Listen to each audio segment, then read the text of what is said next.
Hey guys, welcome to my first chatty vlog, me talking to you. I have decided that I wanted my first vlog to be about fitness and about my journey, in the hope that someone can relate to it or learn from it or just get a bit of insight if they're wanting to start a journey. Hopefully this can help. First of all, ignore the skin. We're not enjoying it. So, I've posted a photo on my Instagram, a before photo and an after photo. I wanted just to talk about the journey from the before and the after. Literally, you think it's just a straight road from A to B, but the road is literally like that. It's never an easy, you have ups and downs mentally and physically as well. So I just wanted to talk about that because it's not what it seems. So the before photo, we'll start with that, was taken in 2014. That was when I remember taking it and just thinking no one is ever going to see that photo ever, but for me that photo was a good starting point. This is now the start of the process. So when that photo was taken, I remember I just got back from Tanzania. At that point I didn't know anything about nutrition, working out. It didn't interest me. It just didn't make the, what's the word? The link between eating healthy and looking good. I would have, you know those Chicago Town little mini pizzas? I would have 2 of them for my dinner 3 times a week. Like really sugary cereal in the morning. Just not really caring. And it tasted good, so why would you not eat it, kind of thing. I had a sore leg. I tore my cruciate ligament. The physio was like, just go to the gym twice a week. Just sit on the bike. You know the bike when you're just sitting, and just spin your legs, and that will help your knee heal. So I was like, fine. Went to the gym, started using the bike. Then when I was there, I was like, oh, I would see some weights or just a treadmill and just start kind of dipping in and out of wee exercises and just trying new things. Just kind of more curiosity than anything else. And then just make a conscious effort to eat better and healthier. I slowly started noticing a difference in my body, and I liked what I was seeing. I remember just thinking, interesting. So then we get to 2015, and I had, the year before, 2014, I'd been to Ayia Napa with my friends. Loved it, best time ever. So I decided to book to go and work there in the summer of 2015, and I thought, right, if we're gonna be working in the sun and gonna be in bikinis all day, we need to be looking good. We do. For me, I just wanted to look banging. I've booked it, I think I booked it maybe at Christmas time. Anyway, booked it.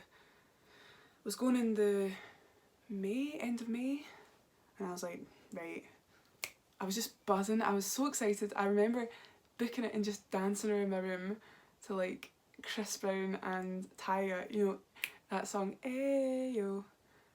And I was like, oh, it's gonna be so fun. I even get excited thinking about how excited I was. Anyway, so we think, right, you're gonna have the best time and you're gonna look unreal. So on the lead up to Ayia Napa, eating so well, smashing the gym, being so strict with my food, just beyond belief, and becoming antisocial as well. I remember my friends being like, oh, do you want to go to the pub, do you want to go for a drink, and me just thinking that's calories, and then the next day I'll feel bloated, and then my workout will be rubbish. I wasn't thinking oh, I want to see my friends. I was thinking, if I go, I'm going to look bad, and all I want at this point in my life is just to look good. And then if my friends were like, oh, we'll go for dinner, as all friends do, I would be like, oh, can we maybe go for like those just healthy food, like just vegetables, like it's just vegetables. And I'd be like, oh, can we go there? And like obviously people are gonna be like, no. So then I would be like, oh no, I'm not coming. Obviously not like that, but I would just be like, oh no, like something's come up, like, oh, so now that I think about it, like me being like that, it's just mental. And my worst, kind of most unhealthy point for me in my life that I remember is before Ayia Napa again, just wanting to look amazing. If I ever did go for dinner, or if I did ever think, oh, I really just want like a cheap meal, I just want to, oh, I just love Ben and Jerry's, I just want to eat a whole tub of it, I would just like come home and, or like if I was just in my bed eating ice cream, I would just go make myself sick. I would never ever condone that. I would never recommend anyone does that. It's so like it is so bad for your body. It's so bad. Obviously it's easy for me to say this now, yeah, now that I've kind of been there and got over it, but like, oh, it's a short-term fix, like, oh, it's just awful. You just feel sick all the time. It hurt, like it burns your throat, it damages your teeth. Yeah, so anyway, Ayia Napa comes, and I'm not gonna lie, it's the best I feel I've ever looked, and only spent 4 weeks in Ayia Napa, 3 weeks. I had the best time ever.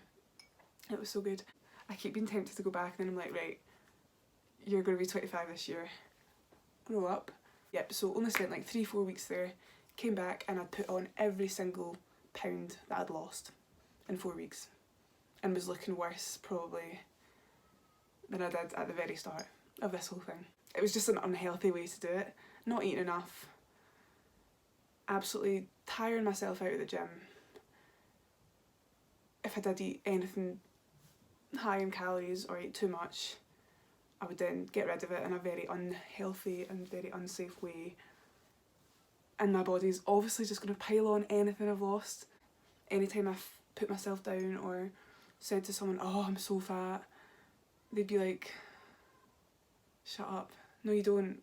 And it seems like it's just for attention, and it's not. It's annoying, it is annoying as hell when someone starts being like, oh, I'm so fat, and you're thinking, you're not though.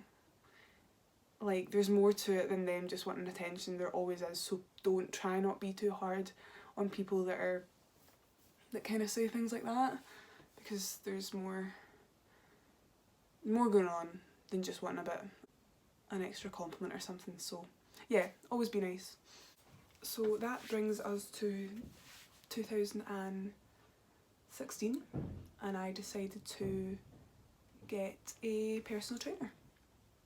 So at this point I'm feeling really good again, but I know it's like I've made that transformation in a healthy way, which I couldn't say before, you know. So that was good. Then I moved in 2017, moved to France for university. Soon realised that like there's a lot of people that just aren't into the gym, and it's just not that big a thing in some countries and cities, and most people would turn up to classes with no makeup on, hoodies, leggings, just looking like fresh, just not much kind of effort put in. If I wasn't wearing makeup, people were still willing to talk to me, still wanted to like sit beside me, and were so nice to me no matter if I had mascara on or if I didn't. Like, we were travelling a lot, so, you know, went to Italy, ate loads of ice cream, loads of pizza, probably came back looking this is the thing, probably not looking any different, but me knowing that I've put on a few kilograms, and people don't care. Nobody cares. Why would they? Still spoke to me like they had before. Like, anyway, so moved into France. It just made me realise how that nobody cares. Nobody cares if you're going to the gym, if you're slim, if you don't go to the gym, like if you're curvy, if you've got like wee skinny legs, nobody cares. Which is so simple, it sounds so simple, but for me I was just like, oh my god, no one cares. And yeah, so 2017 was a big point in my journey, and just realising stuff. Kylie Jenner. But yeah, it was. And for my mental health and this journey, it was the best thing that I've ever done. So yeah, loved it. I went to Australia in 2018 and I went for like 9 months. When I came back, I definitely put on weight, and I knew when I was out there I was putting on weight because, you know, you're drinking a lot more, eating more, not going to the gym, like if you're travelling around. But I was fine with it. For the first time ever, I was fine with it. I thought, okay, getting a bit, but like I've still got my personality, I can still talk to people, I can still be nice. That's what counts. Again, see if I had gone to Australia and like at the same point that I went to Ayia Napa, I'd been miserable, which is so sad, but I would have been. It's only now that I've been through kind of what I've been through and learnt these things and realised that no one cares, and there's more to you than if you're a size 12 or if you're a size 8 or if you've got 2 chins or if you've got 4, you know? So yeah, just had the best time and didn't ever feel guilty, didn't beat myself up about putting on weight, just enjoyed it because I knew it wouldn't last forever. I knew there would be a point when I would be at home, working out, eating healthy again, but it just wasn't at that point. So just made the most of it. So got home in 2019. I'm the same person now that I was when I got back from Australia. Still enjoying it, finding ways of working out that I enjoy. It's never a chore going to the gym. Sometimes it is, obviously, like you have days that you're like, oh, like, can't think of anything worse, but then if you feel like that, just don't go. Like, it's not the end of the world. Yeah, and then I took that photo, the after photo. It's not making yourself ill, it's not ignoring your friends so you don't have to go and drink or go out for dinner and putting on calories. It's not crying like because you don't look skinny. It's not calling yourself fat. It's literally just eating healthy. If you feel like you need a tub of Ben & Jerry's, have a tub of Ben & Jerry's. And then get back to it the next day. It's finding ways of exercising that I enjoy. And it's just genuinely enjoying being fit and being strong. And that is where I'm at just now. Well, hopefully I'll have like more fitness journey to come in the future, but like up until this point, that's my story. So I hope you enjoyed it. I hope you learnt from it. If you ever consider doing the silly things that I used to do when I was 19 to be skinny, don't. It's not worth it. It's so not worth it. I can't stress that enough. Don't do it. Find ways of exercising that you enjoy. Find food that you like that's healthy. And don't give up. But yeah, don't give up. If you want a change, do it. If you want it badly enough, you'll do it. Don't give excuses. No one likes an excuse. And you'll thank yourself for it. You will. Even if it's like me, that was 6 years ago that I took that photo. But now I'm glad that I've made the change. And even all the ups and downs with my mental health, like at the time it's horrible, but you do get through it, and then you are like hopefully fine and can talk about it as well. And yeah, if you're not feeling great, don't beat yourself up about it, because you are a nice person, you're kind, you're funny, your friends love you however you look. Your friends and family will always love you, and that's what more could you want, you know? So yeah, thanks for listening.